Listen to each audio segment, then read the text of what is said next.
இனிமேல் உங்கள் வீட்டு சாப்பாடு பாரம்பரிய அரிசியா இருக்கட்டும். தூயமல்லி சம்பா, நல்ல கருப்பு கவுனி, மாப்பிள்ளை சம்பா, ரத்தசாலின்னு ஒரு சிகப்பு அரிசி வெரைட்டி, தில்லைவாணன் ஒரு அரிசி இருக்கு. இப்படி பல, தில்லை நாயகம், சிவப்பு, ரத்தசாலி, அதெல்லாம் அந்த சிகப்பு நிறம், அந்த அரிசியை பார்க்கும் போதே மனசுக்கு அவ்வளவு மகிழ்ச்சியா இருக்கு. ஒரு காபூல் மாதுளையில் இருக்கக்கூடிய சிவப்பு நிறம் மாதிரி ரத்தசாலியினுடைய அந்த சிகப்பு நிற அரிசி பாத்தீங்கன்னா அதுல புட்டு செஞ்சு சாப்பிட்டா அத்தனையும் லைகோபீன்ங்கிறது நமக்கு அந்த ஆண்களுக்கு இருக்கக்கூடிய அந்த புராஸ்டேட் கிளாண்ட்ல வரக்கூடிய வீக்கம், புராஸ்டேட் என்லார்ஜ்மெண்ட் புற்றுநோயாக வராமல் தடுப்பதற்கு அந்த ரத்தசாலியினுடைய சிகப்பு அரிசி உதவியா இருக்கும், தில்லை நாயகம் உதவியா இருக்கும். அப்ப அதை நம்ம பயன்படுத்தணும் இல்லையா? நமக்கு இதெல்லாம் தேடி தேடி அலைய வேண்டியதில்லை. உடனே சில பேர், சார் இதெல்லாம் ரொம்ப விலை கூட விற்கிறாங்க சார், 100 ரூபாய்க்கு விற்கிறாங்க சார், இன்னொரு 10 நாள் ஒரு படம், ஒரு 10 நாள், ஒரு 5 நாள் ஒரு சினிமா வருது, உலகமே எதிர்பார்த்திருக்க சினிமா, அத்தனை பேர் 750 ரூபா கொடுத்து டிக்கெட் வாங்குவான்.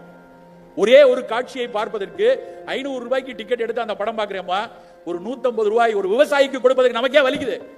நாம் கூடுதலாக விலை கொடுத்தாவது இந்த மாதிரி தானியங்கள் வாங்குவதில் ஒருபோதும் தவறு கிடையாது. நாம் அப்படியான உணவுகளை சாப்பிட்டு நம்முடைய உடலுக்கு கொஞ்சமேனும் நமக்கு எதிர்பார்த்தலை கூட்டிக் கொண்டே வரணும். இரவு உணவுகள், மதியமெல்லாம் சாப்பிட்டாச்சு, இரவு உணவுகள் மிக எளிய உணவா இருக்கும். சர்க்கரை வியாதிக்காரங்களுக்கு ஆக சிறந்தது கோதுமை ரவை கிச்சடி, கோதுமை ரவையில செய்யக்கூடிய உப்புமா. இந்த ஊர்ல கோயம்புத்தூர், கொங்கு மண்டலம் எல்லாம் அது ரொம்ப ஃபேமஸா இருக்கு. நல்லா கோதுமை ரவையில போட்டு மோர் விட்டுலாம் சாப்பிடுறாங்க. ஆனா ஊறுகாயை தொட்டு சாப்பிடாதீங்க, அதுக்கு தொட்டுக்கிறதுக்கு எண்ணெயில பொரிச்சு வச்சு சாப்பிடாதீங்க. வெறும் கோதுமை ரவை, ஏன்னா கோதுமை ரவை கிளைசமிக் இண்டெக்ஸ் ரொம்ப குறைவு, சர்க்கரையை உயர்த்தாது. மோர் சேர்த்து சாப்பிடும்போது அது ஒரு ப்ரோபயாட்டிக், சோ மோர் சேர்த்து சாப்பிடலாம். பனிக்காலங்களில் வேண்டுமானால் மோர் சேர்க்க வேண்டாம். பனிக்காலங்கள்ல நிறைய காய்கறி போட்டு கிச்சடியா சாப்பிடலாம். மற்ற கோடை காலத்துல மோர் சேர்த்து அந்த கோதுமை ரவையை எடுத்துக்கொள்ளலாம். மொத்தத்தில் உணவுகள் ஒவ்வொன்றும், நாம் சாப்பிடக்கூடிய பழங்களோ, காய்கறிகளோ, கீரைகளோ, பானங்களோ ஒவ்வொன்றும் ஏதாவது ஒரு வகையில் மருத்துவ குணமுடையதாக இருக்க வேண்டும் நண்பர்களே.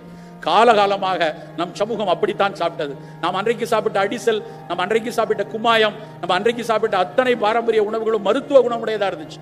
ஒவ்வொரு சிறுதானியும் ஏதேனும் கூடுதல் நன்மையை நமக்கு கொடுத்து கொண்டிருந்தது.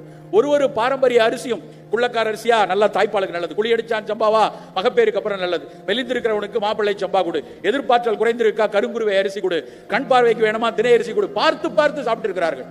அவற்றெல்லாம் விட்டுட்டு நம்ம ஸ்விக்கி, சொமேட்டோ சொல்லக்கூடிய அதனுடைய ஆர்டிபிஷியல் இன்டெலிஜென்ஸ் சொல்லக்கூடிய பிடியில நம் குழந்தைகள், அடுத்த தலைமுறைகள் சிக்கிறது.